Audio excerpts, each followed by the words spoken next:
Hello everyone, welcome to the first episode of Building a Better Sefton. I'm Tim Short. And I'm David Moorhead.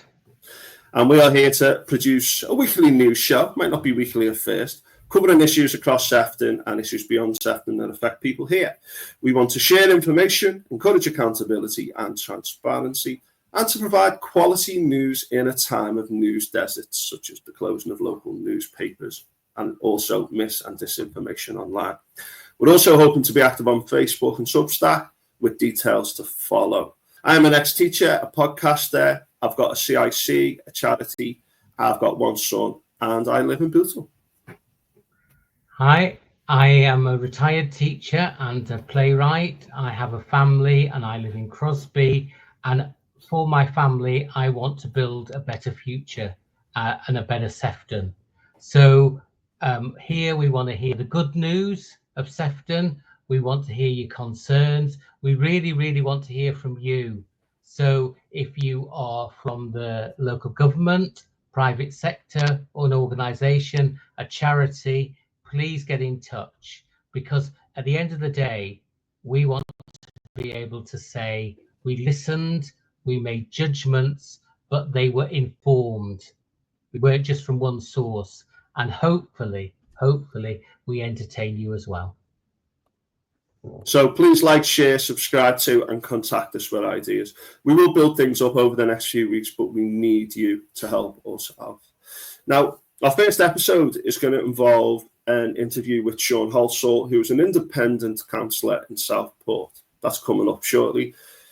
He had some great ideas. He's very much on the left of British politics, and he spoke really well. He also spoke very interestingly about things called community assemblies, where people come together to share ideas and concerns. And I thought that was really encouraging and something which I think people should do elsewhere. David, what did you think of the interview? I was really impressed. I didn't know a lot about what an independent councillor would do or anything like that. So to hear him explain that his two priorities were, one, to get the views of the community rather than impose his vision. And he gave so many examples of how he engages with the public, and he will represent the public by knowing what the public wants rather than he's in his own political bubble. And the second one, I was so impressed, was his empathy. He seemed to genuinely care about people. And if we're going to build a better Sefton, we need to hear what people think and what they want, but we also need to handle them with care. So I was really impressed. Definitely, it was a very good interview, and there's lots of new ideas to get people thinking about as well.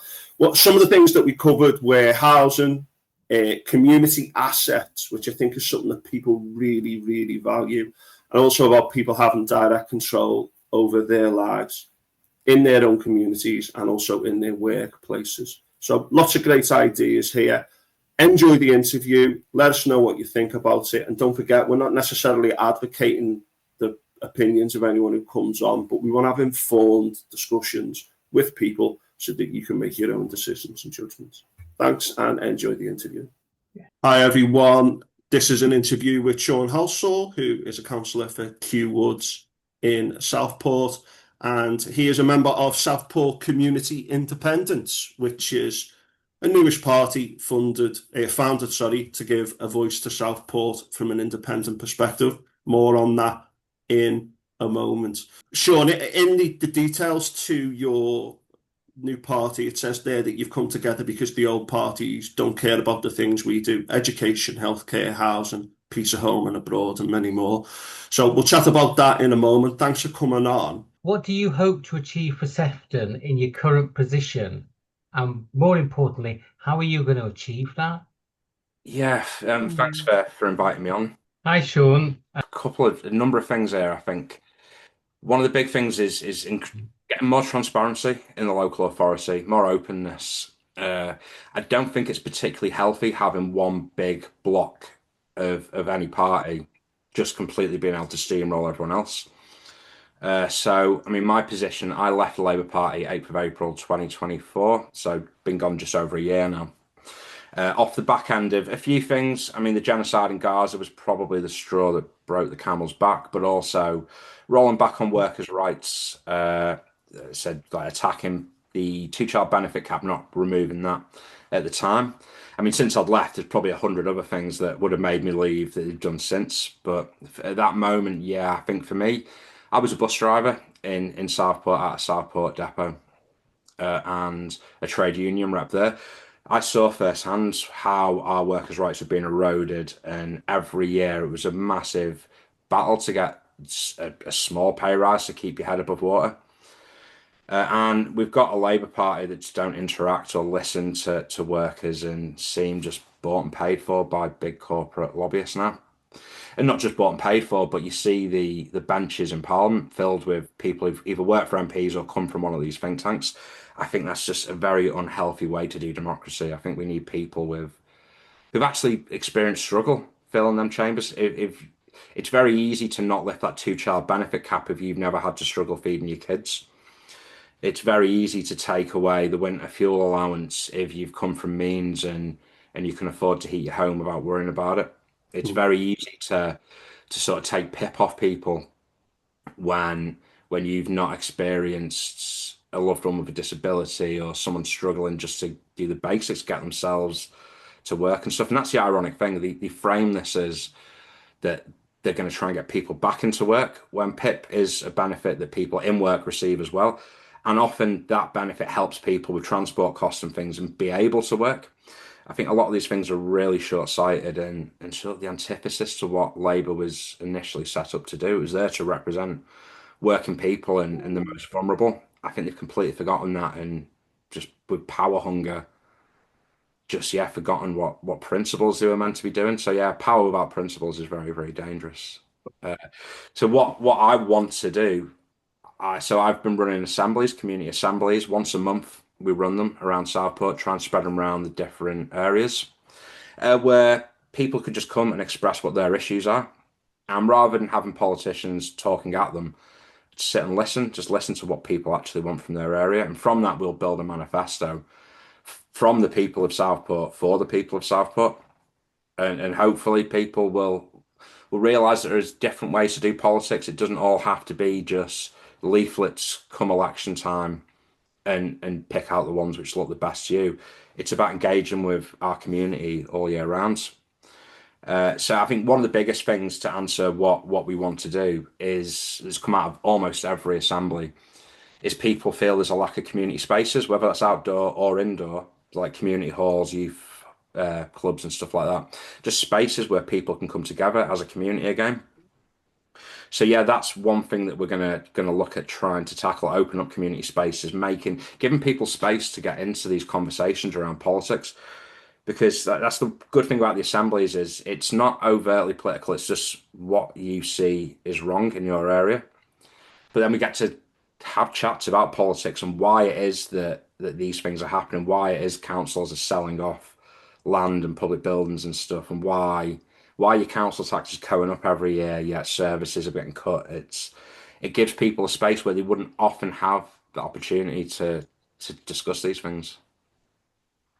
Good stuff. Do you know the community assemblies? If you could let us know about them in the future, we'll share those with people.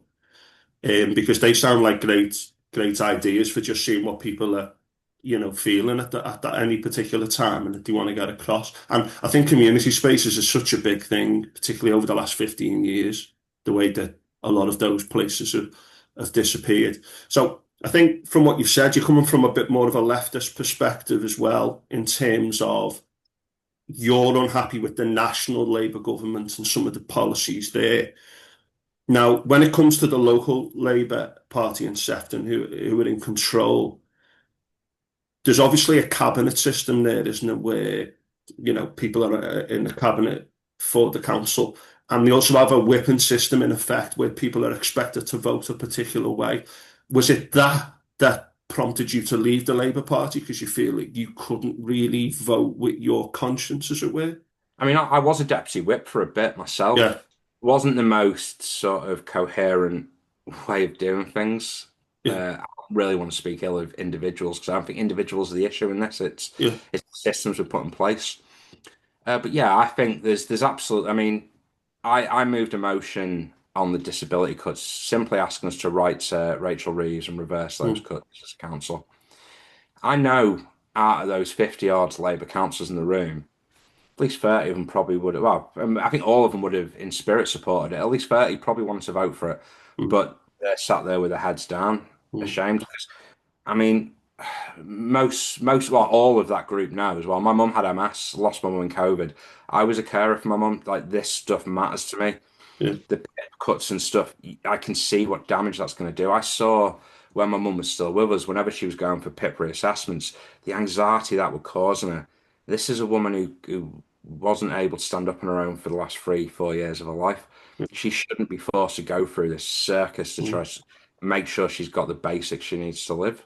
mm, And like we weren't super hard up at that point, and I worry about the people who haven't got them support systems there. But yeah, I think the whipping system does mean that they will vote against anything that potentially could embarrass the government. Rather mm, than doing what's best for people in Southport, it's all about protecting the party mm. rather than people across Sefton, not just Southport. But yeah. Yeah, that must be very difficult though, Saying because party lines, we can talk about the party system in the UK and how strict it is in the UK compared to other countries, but it's very difficult, isn't it, to always be towing the line. It must be very frustrating. Sorry, David? this new organization you belong to, and also I'm very impressed that you're actually engaging with the public and asking what they want, and also your high level of empathy, especially for the vulnerable, which is really refreshing. I was going to ask, how does the council operate? Because we elect our councillors. I was going to say thank you so much for explaining what impact do the councillors have, because often it's a mystery to the ordinary person in the street.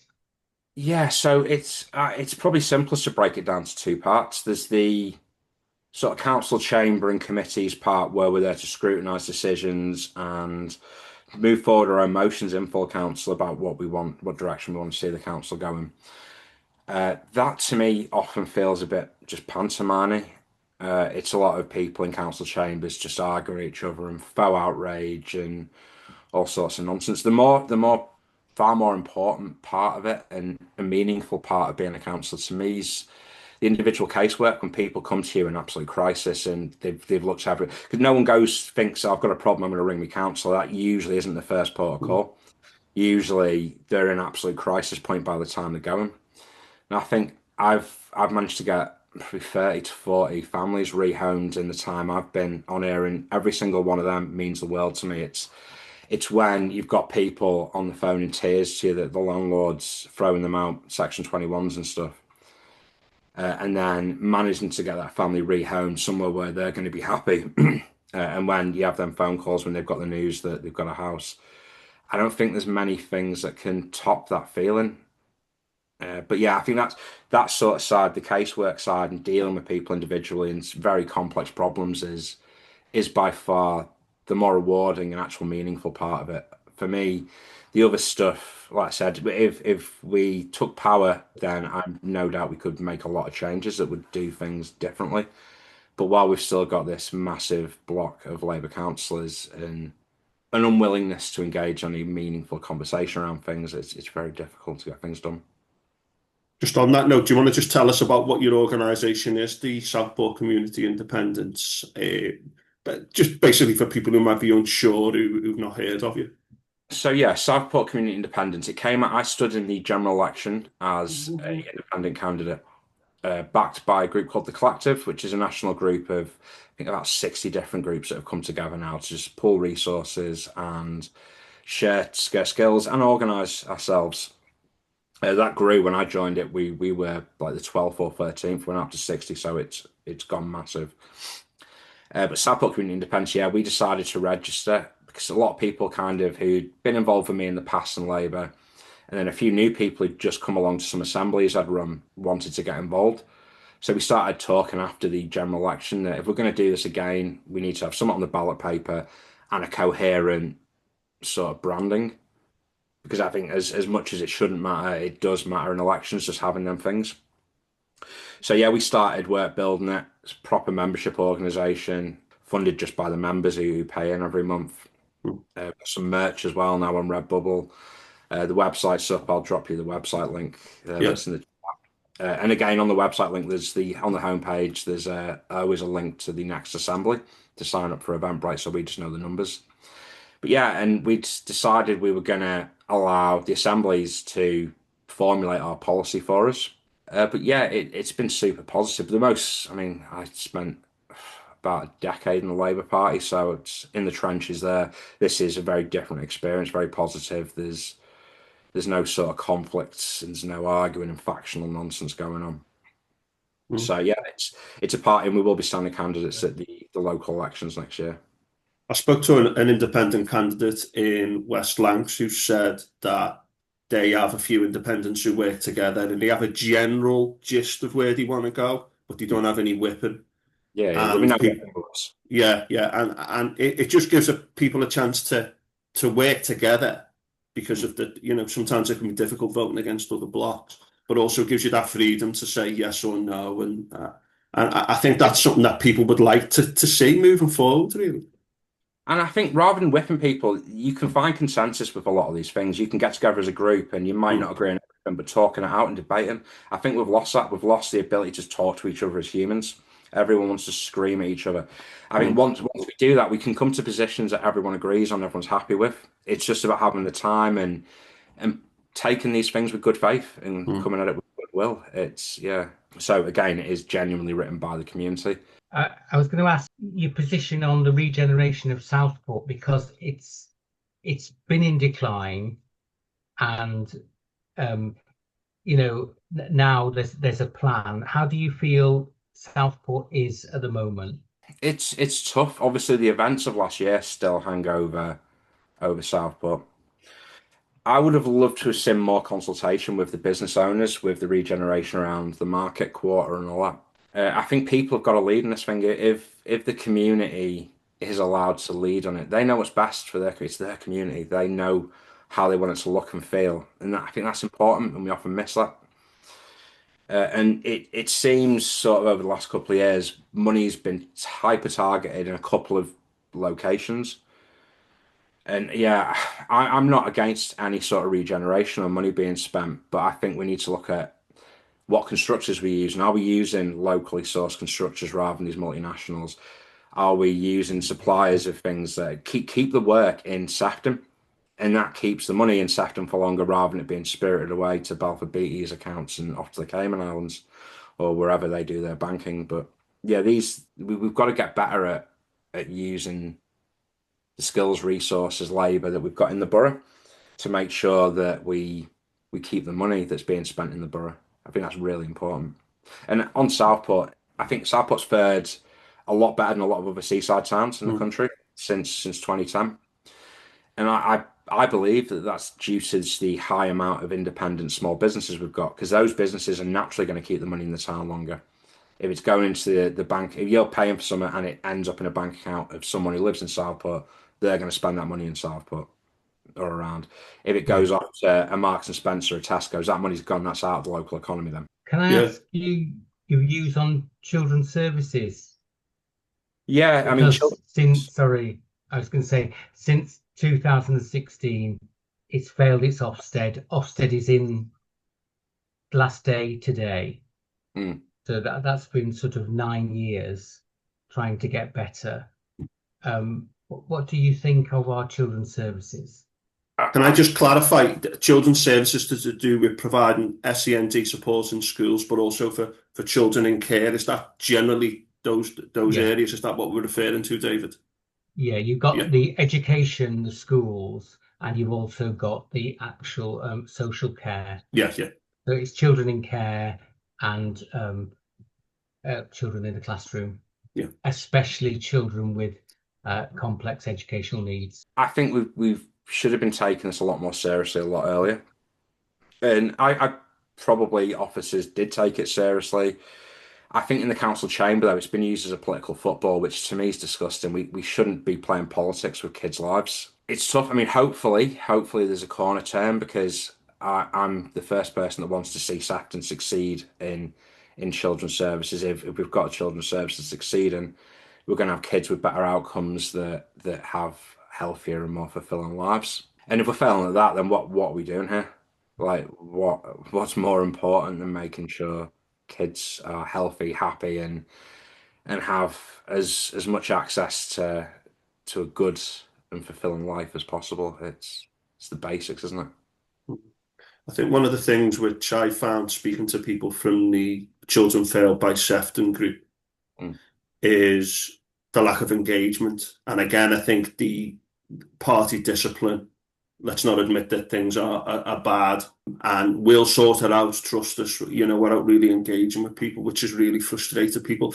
And I think that goes back to what we said earlier about that block system and how people seem to think that by playing games and, oh, we're right and let's keep other people outside. I don't think that helps anyone, does it? No, you've got to be able to engage in, like I said, proper good faith conversations and not be worried that this is going to end up in the press somewhere later on and a certain slant's going to be put on it or another. And again, just speaking to kids, speaking to the people who are at the centre of this, I'm not sure how much of that's happened, because as a councillor, you're often shielded from that. Although we're all corporate parents, you don't ever really engage. I mean, I've had meetings with some care leavers and stuff in the past, and they're absolutely incredible kids. Like, it's just the potential in them, and so thankful of just the smallest things, because they've not had the same opportunities like I did growing up. This recurring theme that you're promoting of engaging and actually talking to the people who are at the centre of it, rather than being in a political bubble, is really, really important and valid. Yeah, I'm a massive believer in that sort of level of direct democracy where people can show up. I mean, I wouldn't be holding assemblies and tying myself to those pledges from them. I didn't. And a lot of people have sort of been critical of that, where doing things like, what if a load of like lunatics turn up from reform or whatever and they force you into some weird policy. That doesn't seem to happen. People don't seem to turn up with these mad extremist views. I trust people to know what's right for them. And I think too many politicians don't. Just moving on from that, what do you think are the biggest change or changes that you think needs to happen in Sefton? I would love to see more community-owned businesses and spaces, worker-owned and community-owned spaces. Again, it's all about keeping the money in the local economy. If you've got these sort of institutions, it acts as an anchor to doing that, and will create opportunities for people. I think it sounds like a really scary thing, that workers owning their own employer. But it happens. I mean, look at Mondragon in Spain, the Basque region in Spain. It's the biggest company there, employs about 80,000 people, turns over 20 odd billion a year. It's completely worker-owned and completely democratic throughout. These things can happen. And that gives people much better standard of living. If you've got a say over your day in work, what your day looks like, the terms, conditions you're all voting on, you're not going to, I mean, if a new piece of tax comes in, you're probably not going to make 40% of them redundant. You might say, oh, let's do a 3-day week, everyone. So by having the ownership of these things, you've got a lot more control and say over your lives. I think these sort of places can dramatically transform how our communities look. And they can be set up meeting a need that's not there in a community. And you've got less risk if there's loads of people involved. You've also, say you employ 20 people, you've now got 20 people's brains who can think up interesting and new ideas on how to do this. You're always going to get much better and more successful things when people have actually bought into it because it's their idea. So they're now invested in it succeeding.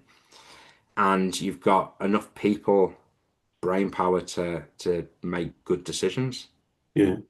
It's something that you don't hear a lot of. You hear a lot about, but in terms of well-being as well in the workplace, people think like democracy is this thing you do, how every now and again you vote and then you go back to this life. Democracy is like, should be about what you're doing every single day in all aspects. But in the UK, some of the businesses, so Arla Milk is a worker-owned co-op, dairy co-op. Richer Sounds, the speaker company. There's some other farming co-ops around down south. But yeah, it's worker-owned cooperatives aren't a new thing. They've been going on forever. It's just we seem to have forgotten about them. Yeah. But yeah, I think that's the answer to it. If we've all got a massive problem with corporate greed and people stitching us up and taking money from ages away and exploiting our labour, The answer to that is we just take it off and we own it ourselves and we make Yeah. decisions for ourselves. That's going to come with much better. I mean, imagine that if you're going to an employer every day that you can make decisions on the future of the business and stuff, how much better is your mental health going to be? Like you're actually in control. I think the loss of control from this stuff is sort of led to a mental ill health crisis across the country. Yeah. I think when people So, feel that they haven't got power in their own day-to-day lives, I think it just has such a negative impact in so many different ways. I mean, all three of us have got trade union experience in the workplace and working for trade unions, and people need to be involved in their day-to-day lives. And I think that local owned, community-led, worker-led initiatives, it can also revitalise communities which have been struggling as well, you know, like particularly the north of England, but also certain areas of the north of England. You know, you talk about putting power back into the locality. I think that's important as well. Absolutely. what are you most proud of in Sefton and why? I think what I'm proudest of in Southport and Sefton as a whole is the people. I mean, we saw after the riots, the clean up the next day. I'd gone down there with my wife at about 8:30 in the morning, and it was pretty much already cleared. The walls were getting rebuilt. That to me is something to be proud of. That there is still a community spirit, that people do care about each other, and will come out and fix things. That trumps everything. That shows me community is what matters, and that's what Thatcher tried to take away from us with no such thing as society. Well, unfortunately, there is, and yeah, we need to find that again. I think that's the route to change a lot of this things, getting people speaking to each other. Yeah, definitely. I think just on housing as well, one of the big issues in the UK is the quality of our housing stock is poor. The Mm. cost of living, the cost of housing is a big issue, particularly for younger people trying to get on the ladder. And I think that people being in control of housing again, setting up more housing associations, more, you know, social housing. Labour have come in, obviously, they've inherited a tough situation, but we need more radical ideas when it comes to the whole housing thing, don't we? And I think you're very much on the front line. Them calls must be devastating, absolutely devastating when you've got people who are in such dire straits. But as you've said, the people of Sefton coming together, taking ownership of things and talking to each other, you know, that's our vision, isn't it, moving forward? Yeah, just on that. I mean, yeah, Labour did inherit a bad situation, but it wasn't the situation the Labour government in 1945 inherited. Mm. That was a much more dire situation. We managed to go on a massive council house building scheme. We built the NHS and we built a welfare system that worked and kept people safe. There is no excuses for this government to tie themselves in knots around these fiscal rules that make no sense to anyone. Just spend the money, put it into the economy rather than just giving it to Matt Hancock's pub landlord or whoever the last lot we're throwing it around to. Yeah. Well, I know say some of the pictures behind you there, you know, this kind of idea of an economic stimulus, a Keynesian stimulus, if you like, where you put money into the public sector and it encourages the private sector and encourages everything to move forward. But I think Labour certainly, they're being very, very cautious, and I don't think it's worked well for them over the last year, has it? But housing is one way which you could really, really Yeah. improve the situation. Yeah, I mean, Dave, with housing, go especially though, you end up with an actual house at the end where you can home someone, but you're also employing loads of people building that house. So you're getting people into decent paid Yeah. jobs while you're doing it. I would immediately, if I was in charge, hypothetically, you just create a nationalised construction company. on. So straight away, whenever you're paying people, you're taking some of that money back through the tax anyway. You're getting people jobs, and you can actually deliver housing that people need rather than these like 5 bed nonsenses that no one can afford. That these developers throw up. It's not rocket science like this stuff. Yeah.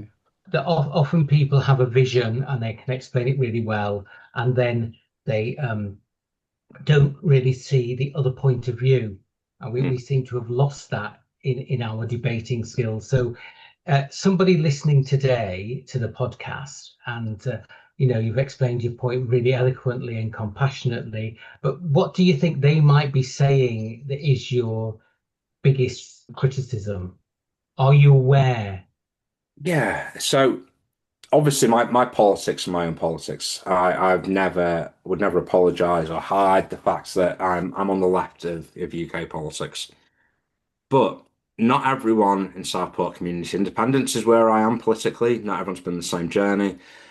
We don't fall out. We have conversations. We come to. I'm not going to be right with everything. I'm sensible enough to realise that. But what I do know is when we all come together and discuss things, we do tend to come up with the right answer. Having those different viewpoints and stuff, when it's sort of spoken about in a friendly manner, or as we'd put it, comradely, then you come out with decent results and answers, and no one hates each other at the end of it, and you've not forced votes on things and created factionalism.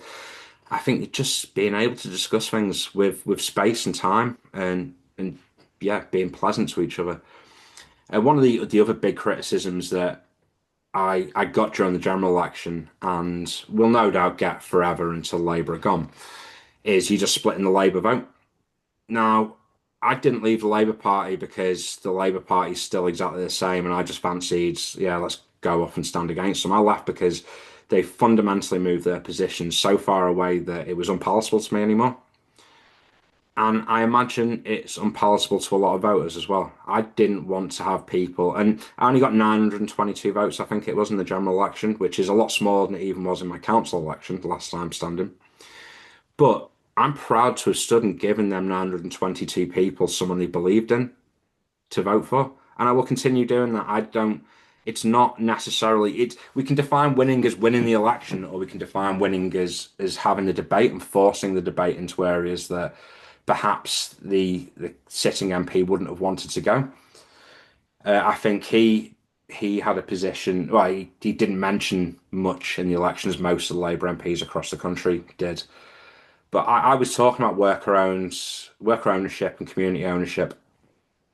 One of the first things he did when he got into Parliament was join the co-op or parliamentary group. I don't think he's done that by accident. I think he's been forced to address that there was a popular idea, because even the Reform candidate approached me at the count and said that was actually came across on the doorstep more. People were talking about your ideas.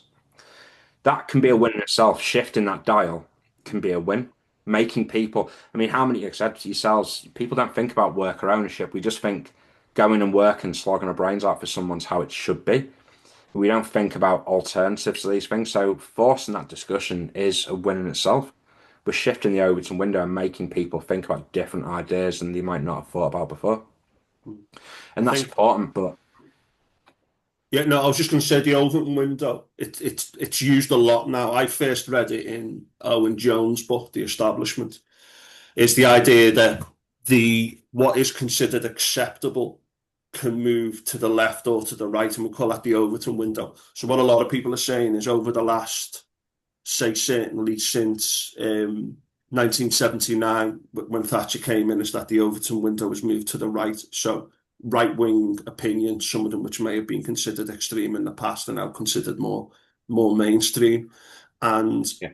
Just on that, I'll let you finish, but have you worked with any other groups other than the SCI that you're in? Do any other local councillors work with you on particular issues, any of the Greens or the Lib Dems, the Conservatives, the Labour? Just sometimes get people working together, not on party lines.